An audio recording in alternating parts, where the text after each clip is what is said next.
শিশুর কোলে ঘুমিয়ে আছে শিশু। এই মায়ের বয়স 18 ছুঁই ছুঁই আর সন্তানের 11 মাস।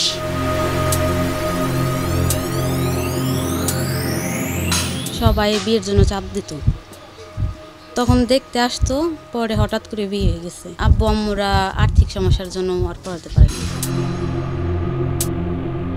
শিশুদের বিয়ে বন্ধে কত উদ্যোগ, কত পরিকল্পনা, চেষ্টা, তবুও কমছে না। আমরা যখন নতুন ক্লাস 6 এসে ভর্তি হয়েছি তখন আমরা মোটামুটি 74 জন মেয়ে ছিলাম। এখন আমরা যখন ক্লাস 10-এ পড়ি এখন আমরা মোটামুটি 30 জন ছাত্রী আছি। কিন্তু অগ্রগতির বাংলাদেশে কেন এভাবে ঝরে যাচ্ছে স্কুল শিক্ষার্থীরা? বাসায় আব্বু অসুস্থ, ফ্যামিলি চালাইতে পারে না, লেখাপড়ার খরচ চালাইতে পারে না, ওরকম করেই বিয়ে হয়েছে। আমি তো অসুস্থ মানুষ, কাজ কাম করে পারিনি, শ্বাসকষ্ট হলো মানুষ, দম ছেড়ে সারতে পারি। মানুষ সবাই আইসে তোমার মেয়ে বিয়ে দাও। জাতিসংঘের জনসংখ্যা তহবিল UNFP এর 2023 সালের প্রতিবেদনে ভয়াবহ তথ্য উঠে এসেছে। বাংলাদেশে 51% মেয়ের বিয়ে হয়ে যাচ্ছে 18 বছরের আগেই। বাংলাদেশে বাল্যবিবাহ কমাতে হবে এবং বাল্যবিবাহের সাথে সাথে কিশোরী গর্ভধারণও কমাতে হবে। এই লক্ষ্যে বাংলাদেশের সরকার এবং সরকারের সাথে আমাদের সবার একসাথে কাজ করতে হবে। একদিকে বাল্য বিয়ের ধুম, অন্যদিকে মাতৃমৃত্যু ও শিশু মৃত্যুর মিছিল চলছে। এই ডেলিভারিগুলোর মধ্যে লাইফ বার্থ মানে জীবিত জন্ম হইলো এত আর মৃত জন্ম হইলো এত। 11টা হলো জীবিত জন্ম, 109 জন। ডেলিভারি যদি হতে যায়, ডেলিভারিতে সময় দেয় PPH হতে পারে, ব্লিডিং হতে পারে, ব্লিডিং হয় এবং এই ব্লিডিংয়ের জন্য ম্যাক্সিমাম মাগুলো মারা যায়। প্রায় 31% মা মারা যায় কিন্তু ব্লিডিংয়ের জন্য, প্রসব পরবর্তী রক্তক্ষরণ। সাক্ষরতার হার বাড়া যেমন স্বস্তির বিষয়, ঠিক একইভাবে স্বস্তির কথা হলো মেয়ে শিক্ষার্থীদের সংখ্যা বাড়ছে প্রতিনিয়তই। অর্থাৎ মানুষ সচেতন হচ্ছে, মেয়েদেরকেও যে স্কুল, বিদ্যালয় কিংবা উচ্চশিক্ষায় পড়াশোনা করাতে হবে সে বিষয়টা তাদের মাথায় থাকছে। কিন্তু বাস্তবতা হলো এদের মধ্যেই আবার অনেক শিক্ষার্থী ঝরে যাচ্ছে। আপনি একদিকে উচ্চশিক্ষায় নারীদের উপস্থিতি বাড়তে দেখলেও এটা আরও অনেক বেশি হতো, কিন্তু সেটা হচ্ছে না যখন স্কুল থেকেই 6, 7, 8, 9, 10-এ গিয়েই অনেক শিক্ষার্থীর বিয়ে হয়ে যাচ্ছে, পড়াশোনা বন্ধ হয়ে যাচ্ছে, আর্থিক সমস্যা, নানা রকমের ইফটেজিং, এসব মিলিয়ে বেশ কিছু সমস্যায় জর্জরিত হয়ে পড়াশোনা বন্ধ হয়ে যায়। তারপরে কি হয় সেসব নিয়ে আমাদের এবারের অনুসন্ধান। প্রিয় দর্শক, আপনাদের স্বাগত সমাধান কোথায় অনুষ্ঠানে।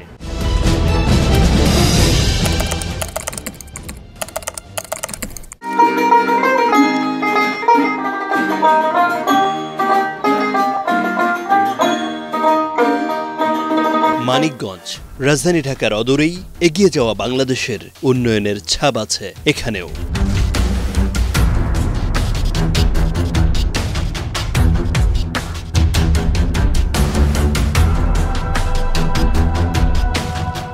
মানিকগঞ্জের সিংগাইর উপজেলার ভূমদক্ষিণ উচ্চ বিদ্যালয়। নিজের পায়ে দাঁড়াতে, স্বপ্নের মতো বড় হতে, বাবা মায়ের মুখ উজ্জ্বল করতে চায় এই ছাত্রীরা। কিন্তু তাদের এই জীবনযাত্রা কতটা সহজ জানতে চাই।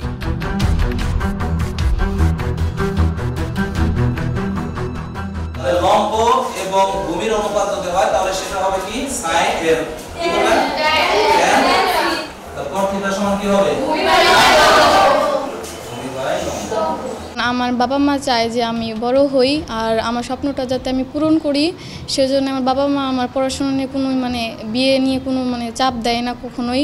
আর যদি কেউ বলে তো মানা করে দেয়। রাস্তা দিয়ে হাঁটার সময় যখন ছেলেরা পিছন থেকে ডাকে বা পিছন থেকে অনেকে আছে ডাকাডাকি করে, তখন আমি নিজের মাথা নিচু করে আস্তে করে পাশ কাটায় চলে যাই। এরকম বকাটে ছেলেরা যাইতেছে আর বলতেছে যে আপনার ভালো লাগছে কিংবা এসবই আর কি, তোমার বাসা কই, রিলেশন করো বা এই সুন্দরী শুনো, এরকম। বাড়ি আর্থিক সমস্যা থাকার কারণে বাড়ি থেকে চাপ দেয়, বিয়ের পড়া টাকা পয়সা লাগে, স্কুল আসার সময় বাসা থেকে টাকা দিয়ে পান না। আমি আমার বাবাকে বলবো যে তোমরা তো কষ্ট করে আমারে পড়াইছো, তো আমি আমার লাইফে নিজের পায়ে দাঁড়াতে চাই, তারপরে আমি আমার বিবাহে জীবনে যেতে চাই। ভূমদক্ষিণ স্কুলের 10ম শ্রেণীর এই ছাত্রীরা কেবলই অনাকাঙ্ক্ষিত প্রস্তাবই পান না, পরিবার ও আত্মীয় স্বজনের চাপে তাদের ঝরে পড়ার বিষয়টিও উদ্বেগজনক।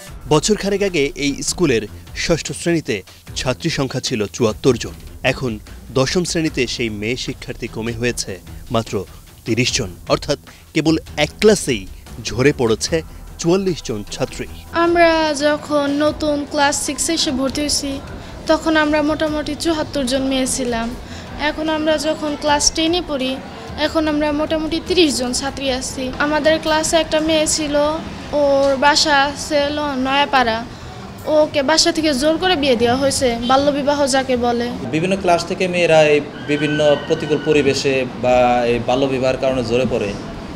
তবে বিশেষ করে আমাদের এই বর্তমান যে দশম শ্রেণী, এই শ্রেণীর ক্ষেত্রে এই বিষয়টা একটু বেশি। আমার সহকারী টিচাররা এবং আমি প্রত্যেকটা ক্লাসেই বাল্যবিবাহ প্রতিরোধের জন্য আমরা স্কুলের পক্ষ থেকে আপ্রাণ চেষ্টা করি। তারপরে এটা মফস্বল এলাকা তো অনেকে, তারপর আমরা পুরোপুরি করতে পারি না, কিন্তু আমাদের বিদ্যালয়ের পক্ষ থেকে আমরা 100% প্রায় চেষ্টা করি এটা যাতে ঝরে না পড়ে। এই স্কুলে ষষ্ঠ শ্রেণীতে কয়েক বছর আগে যেখানে শিক্ষার্থী ছিল ৭৪ জন, এখন দশম শ্রেণীতে এসে সেখানে ছাত্রীর সংখ্যা হয়েছে মাত্র ৩০ জন, অর্থাৎ ৪৪ জন ছাত্রী অনুপস্থিত।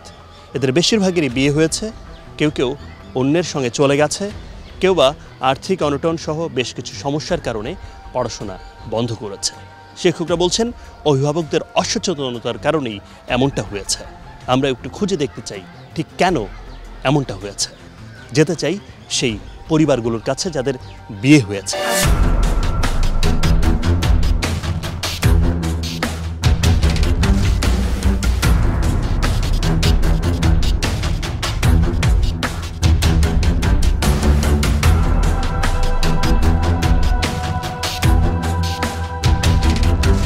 ওই ৪৪ জন ছাত্রীর খোঁজে আমরা। আমাদের অনুসন্ধানের তথ্য বলছে সিঙ্গাইরের আঠালিয়া গ্রামের এক ছাত্রীর বিয়ে হয়েছে মাত্র ৬ মাস আগেই।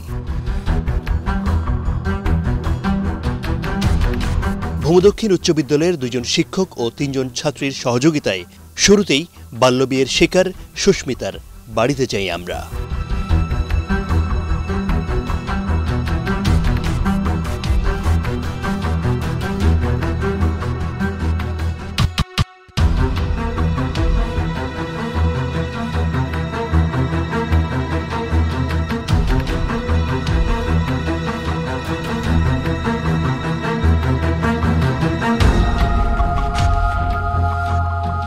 এই অজপাড়া গা থেকে প্রায় ৩০ মিনিটের পথ হেঁটে ওই ভূমদক্ষিণ স্কুলে যেত সুস্মিতা। ছিল বড় হওয়ার স্বপ্ন, কিন্তু পরিবারের চাপে কয় মাস আগেই বিয়ে হয় তার। নবম শ্রেণীতেই শেষ হয় শিক্ষা জীবন। দুর্ভাগ্য, সেই সংসার টেকেনি, বিচ্ছেদ হয়েছে বিয়ের ২ মাস পরেই। বাসায় আব্বু অসুস্থ, ফ্যামিলি চালাতে পারে না, লেখাপড়া খরচ চালাতে পারে না, এভাবে লেখাপড়া ভালো হয় না। পরে তারাও চাপে পড়ে যায়, ওরকম করেই বিয়ে হয়েছে। আমার আর কি বর্তমানে ডিভোর্স হয়ে গেছে, এভাবে থেকে চলে আসছি। যে আদৌ আরেকটা বিয়ে করছিল সেটা আর কি জানছি বিয়ে ঠিক হওয়ার পরে, কিন্তু কতদিন ছিল, তার সম্পর্ক কীরকম ছিল, জাস্ট কোনো মেয়েকে যদি তার হাজব্যান্ড বলে ওই মেয়েটাকে ভালো লাগে বা তার ওয়াইফ ছিল ওরকম, তার সামনে বললে তার অনেকটাই কষ্ট হইব, সেটা সবাইকে বোঝানো যায় না। আর কি সবটা সময় ওই কথাগুলো শুনলে নিজেকে অনেক অসহায় লাগে, খারাপ লাগে, ওই কারণে আমার থাকা সম্ভব হয় নাই। মানুষ সবাই আইসে তোমার মেয়ে বিয়ে দাও, মেয়ে লেখাপড়া করতেছে, লেখাপড়া করুক, দেখা যাক। কারণ তারা কয় লেখাপড়া 10 বছর পড়লেও তো তাও বিয়ে দিবে। এখন আমরা বিয়ে দিয়ে দিই। আমি তো অসুস্থ মানুষ, কাজ কাম করে পারি না, শ্বাসকষ্ট হলো মানুষ, দম ছেড়ে সারতে পারি না। এই জন্য এলো আর একটু বাড়ির মানুষ কয় তুমি কোন সময় এদিক ওদিক হয়ে যাবে, তাহলে আমার গাড়ে পড়বো, ছেলেরা ভিন্ন হয়ে গেছে, আমি কেমনি বিয়ে শাদি দিন। এখন টান থাকতে, চাহিদা থাকতে দিয়ে দিই। এই তো টাকা পয়সা ছাড়াই তো তারা নিচ্ছিল। একটি বিয়ে, একটি বিচ্ছেদ, যেন একটি প্রাণকে গলা টিপে নিষ্প্রাণ করা হয়েছে। এখন কি আবার স্কুলে ফিরবে সুস্মিতা, নাকি আবার বিয়ে হবে শিগগিরই? সে কথা হয়তো সময়ই বলবে।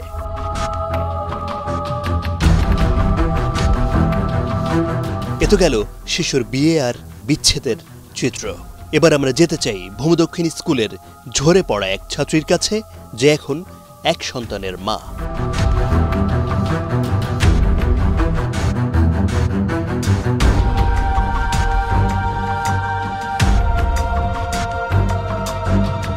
মাত্র 16 বছর বয়সেই বিয়ের পিঁড়িতে বসে ফারজানা। এখন 11 মাসের কন্যা সন্তানের মাসে। পড়ালেখা করে পুলিশ হওয়ার ইচ্ছে থাকলেও পরিবারের চাপে সংসারী হয় ফারজানা। সবাই বিয়ের জন্য চাপ দিত, তখন দেখতে আসতো, পরে হঠাৎ করে বিয়ে হয়ে গেছে। এর কারণে আর পড়ালেখা এই বাসা থেকে করায় নাই, আর বাসা থেকেও চাপ দেয়নি। আব্বু আম্মুরা আর্থিক সমস্যার জন্য আর পড়াতে পারেনি। মানিকগঞ্জের আঠালিয়া গ্রামের একমাত্র চিকিৎসা কেন্দ্র এই কমিউনিটি ক্লিনিক। এই স্বাস্থ্যকেন্দ্রের তথ্য বলছে চিকিৎসা নিতে আসে অন্তত 30% প্রসূতি মায়ের বয়স 18-র নিচে। ম্যাক্সিমাম বয়স আপনি 18 হয় না, 13-14 বয়সটা বেশি। আর এরা যদি বাচ্চা নেয় অনেক ঝুঁকি থাকে। এদের ঝুঁকি থাকে কি মা ও শিশুর মৃত্যুর সংখ্যাটাও বেড়ে যায়। মানিকগঞ্জের আঠালিয়া গ্রামের স্থানীয় স্বাস্থ্যকর্মীদের যে তথ্য, তাতে রীতিমতো দুশ্চিন্তায় পড়তে হয়। প্রায় 30% মতো রোগী যাদের বয়স 13, 14, 15, 18 বছরের নিচে, তারা চিকিৎসা নেওয়ার জন্য আসছেন প্রেগনেন্সির সমস্যা নিয়ে। অর্থাৎ এই অল্প বয়সেই তারা মা হয়েছেন, মা হচ্ছেন। তারা যখন ডাক্তারের কাছে আসছেন তাদের বেশিরভাগেরই পানিশূন্যতা, অপুষ্টিজনিত সমস্যা সহ বেশ কিছু দুশ্চিন্তার সমস্যা দেখা দিচ্ছে।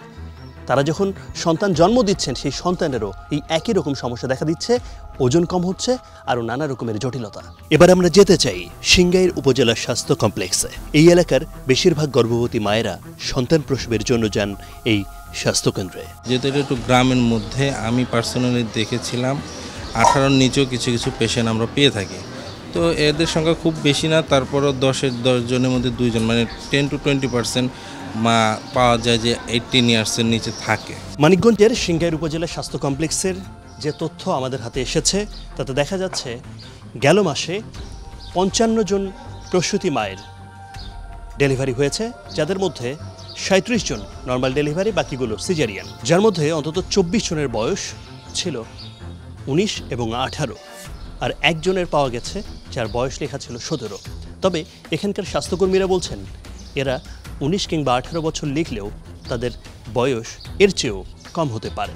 অর্থাৎ বোঝাই যাচ্ছে যখন হাসপাতালে চিকিৎসা নিতে আসা হয় তখন অনেকেই গ্রামাঞ্চলের যে মানুষগুলো আছেন তারা বিভিন্ন কারণে একটু বয়স বাড়িয়ে দেওয়ার প্রবণতা রয়েছে। সেটা যাই হোক, এই যে 18 কিংবা 19 সেটাও গর্ভধারণের জন্য যথেষ্ট নয়। এবার দেখতে চাই মেগাসিটি ঢাকার পরিস্থিতি। আমাদের অনুসন্ধানের তথ্য বলছে কেবল গ্রামাঞ্চল নয়, রাজধানীতেও অল্প বয়সী গর্ভবতী মায়ের সংখ্যা কম নয়। খবরের ভেতরের খবর খুঁজতে আমরা যাই ঢাকা মেডিকেল কলেজ হাসপাতালের সহকারী প্রধান পরিসংখ্যান কর্মকর্তার কাছে। এই ডেলিভারিগুলোর মধ্যে লাইফ বার্থ মানে জীবিত জন্ম হলো এত, আর মৃত জন্ম হলো এত। 11টা হলো জীবিত জন্ম, আর 109 জন। বিলো 20 কেস অনেক পাই আমরা, পাওয়া যায়, এবং মৃত্যু হয়, এটাও হয়। এবং এটা আমরা কাজ করছি, আমাদের এখানে ডক্টররা কাজ করছে। জাতিসংঘের জনসংখ্যা তহবিল UNFP এর বিশ্ব জনসংখ্যা পরিস্থিতি 2023-এর প্রতিবেদন অনুযায়ী বাংলাদেশে 51% মেয়ের বিয়ে হয়ে যাচ্ছে 18 বছরের আগেই, আর 15 বছর বা তারও কম বয়সী মেয়ের বিয়ের হার 27%। 18 বছরের নিচে 51% মেয়েরই বিয়ে হয়ে যাচ্ছে, এবং 16 বছরের নিচে 27% মেয়ের বিয়ে হয়ে যাচ্ছে। এবং আরও যেটা উদ্বেগজনক সেটা হলো যে 15 থেকে 19 বছরের মেয়েরা যারা আছে তাদের মধ্যে 24% মেয়েরাই সন্তান নেওয়া শুরু করে দেয়। আমরা এবার এমন একজন বিশেষজ্ঞ চিকিৎসকের সাথে কথা বলতে চাই যিনি দীর্ঘ প্রায় 25 বছর ধরে মা ও শিশু স্বাস্থ্য নিয়ে কাজ করছেন। ডাক্তার মাহমুদুর রহমান বলছেন বাংলাদেশে প্রতি 1 লাখ জীবিত শিশু জন্ম দিতে গিয়ে মারা যাচ্ছে 163 জন। এদের বেশিরভাগেরই বয়স 18-র নিচে। ডেলিভারি যদি হতে যায়, ডেলিভারিতে সময় দেয় PPH হতে পারে, ব্লিডিং হতে পারে, ব্লিডিং হয়, এবং এই ব্লিডিংয়ের জন্য ম্যাক্সিমাম মাগুলো মারা যায়। প্রায় 31% মা মারা যায় কিন্তু ব্লিডিংয়ের জন্য, প্রসব পরবর্তী রক্তক্ষরণ। আর একলামশিয়া কাদের বেশি হয়? এই 20-এর আগে যারা প্রেগনেন্ট হয় তাদের বেশি হয়। তো খিঁচুনি রোগের জনিত রোগে মা মারা যাচ্ছে প্রায় 24% মা। এই দুটো মিলে কিন্তু 55% মা মারা যাচ্ছে, আর এটা হচ্ছে তাদেরই বেশি যারা 20-এর আগে গর্ভবতী হচ্ছে। এই বিশেষজ্ঞ চিকিৎসক বলছেন দেশে প্রতি বছর প্রায় 53 লাখ গর্ভধারণের মধ্যে 28 লাখই অপরিকল্পিত এবং গর্ভপাত হচ্ছে অনেক। আমি সন্তান নিতে চাইনি, আমার পেটে সন্তান এসে গেছে, এই সংখ্যাটা কিন্তু দিন দিন বেড়ে যাচ্ছে। যেমন হলো যে কোভিড পিরিয়ডে আমরা সবাই ঘরে ছিলাম, আর এই সময় আমাদের বলা হয় যে আমি যেটা বলি আমাদের ভালোবাসা বেড়ে গেছিলো। এই সময় কিন্তু অনাকাঙ্ক্ষিত গর্ভধারণ বা অপরিকল্পিত গর্ভধারণ অনেক ছিল, অনেক বেশি ছিল। এটা আমরা এই অপরিকল্পিত গর্ভধারণের জন্য যদি আমরা যে করতে যাই সেটা যদি সেফ হয় তাহলে ভালো, আর যদি আনসেফ হয় তো মাতৃমৃত্যু হচ্ছে। 2010 সালে এটা মাতৃমৃত্যু ছিল মাত্র 1%, 2016 সালে এটা হয়ে গেছে 7%, এবং 2023 সালে এটা কত এখনও মধ্যে আমার কাছে কোনো রেকর্ড নাই। যদি আমরা জানি অনাকাঙ্ক্ষিত গর্ভধারণ অনেক বেশি হচ্ছে এখনও, যে প্রায় আমাদের যদি 52 লক্ষ যদি এখন গর্ভধারণ হয়ে থাকে তার মধ্যে প্রায় 28 লক্ষ দেওয়া যাচ্ছে অনাকাঙ্ক্ষিত গর্ভধারণ। ঢাকা বিশ্ববিদ্যালয়ের সমাজ কল্যাণ ও গবেষণা ইনস্টিটিউটের অধ্যাপক ডক্টর তানিয়া রহমান বাল্যবিয়ে, মা ও শিশু এবং পরিবার নিয়ে গবেষণা করছেন দীর্ঘ প্রায় 3 যুগেরও বেশি সময় ধরে। পানিশমেন্ট দেওয়া ছাড়া এটা বন্ধ করা যাবে না, কারণ ওরা হাই রিস্কগুলো বুঝতে পারছে না, এবং এটা খুব বেশি প্রচারণা করতে হবে। বাল্য বিবাহ কেন আমরা প্রতিরোধ করতে চাই, কারণটা ব্যাখ্যা করতে হবে। শুধু আমরা বলি বাল্য বিবাহ বন্ধ করো, তা না হলে আমরা এই শাস্তি দিব, এই এত ধারা আইনে পড়বো, কিন্তু আমরা কিন্তু কারণটা খুব সুন্দরভাবে ব্যাখ্যা করে বোধহয় তুলতে পারি না, যে এটার কনসিকুয়েন্সটা কী। যে বিয়ে তো হয়ে গেল, তারপর বিয়ের জন্য তারা ফিট না, তারা ওই কনজুগাল লাইফে চলে যাচ্ছে। তারপরে যেটা আরও হবে আর্লি প্রেগনেন্সি পরে আর্লি মাদারহুড, কোনোটাই সে সঠিকভাবে পালন করতে পারবে না, কারণ আমাদের সাইকোলজিক্যালি অ্যান্ড ফিজিক্যালি দুইটারই একটা মেন্টাল প্রিপারেশনের ব্যাপার আছে, ম্যাচুরিটি। বাল্যবিবাহ নিষেধ করা হয় এই কারণে, এর আগে এরা অ্যাডাল্টই না, তো হাউ কাম যে অ্যাডাল্ট হওয়ার আগে তারা অ্যাডাল্ট অ্যাক্টিভিটিসে চলে যাচ্ছে। অল্প বয়সে যখন বিয়ে হয় তখন স্বাভাবিকভাবেই অল্প বয়সে সন্তানের মা হন ওই শিশুটি, এবং একটি সন্তান জন্মগ্রহণ করে একটি শিশুর কোলে। এই শিশুটি যে মা হলেন তিনি টিনেজ, তার সন্তানটা একই সঙ্গে ঝুঁকিতে পড়ে যায়, কেননা ওয়েট কম হয়, পুষ্টিহীনতা থাকে, নির্ধারিত সময়ের আরও কিছুদিন আগে জন্মগ্রহণ করে, কত সব সমস্যা। একই রকম সমস্যায় পড়েন মায়েরাও, হাড় ক্ষয় থেকে আরও অনেক কিছু। তাই বিশ্লেষকরা বলছেন ওইসব স্থান, গ্রাম, থানা, উপজেলা যেখানে অল্প বয়সে বিয়ে হচ্ছে, বিশেষ করে গ্রামাঞ্চল কিংবা গ্রামীণ যে জনপদগুলো আছে সেখানে ধরে ধরে কাজ করতে হবে স্বাস্থ্যকর্মী কিংবা পরিবার পরিকল্পনা অধিদপ্তর সহ সংশ্লিষ্ট যে মন্ত্রণালয়গুলো আছে তাদেরকে। তা না হলে এদেশের একটি গোষ্ঠী অল্প বয়সেই স্কুল থেকে ঝরে পড়ছে, তেমনই তারা বড় রকমের স্বাস্থ্য ঝুঁকিতে পড়ছে। প্রিয় দর্শক, খবরের ভেতরের খবর খোঁজার চেষ্টা করেছি আমরা, অনুসন্ধান করেছি সমস্যাটার সমাধান কোথায়। আপনার জেলা, এলাকা কিংবা আশপাশের নানা অসঙ্গতি আমাদের জানান।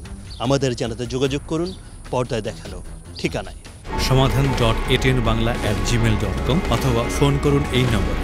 পরিচালক সমাধান কোথায়, ফোন 017-1515-1776। আর হ্যাঁ, ভালো শুরুটা কিন্তু করতে হবে নিজেকে দিয়েই, তাহলেই বলতে যাবে আমাদের প্রিয় বাংলাদেশ।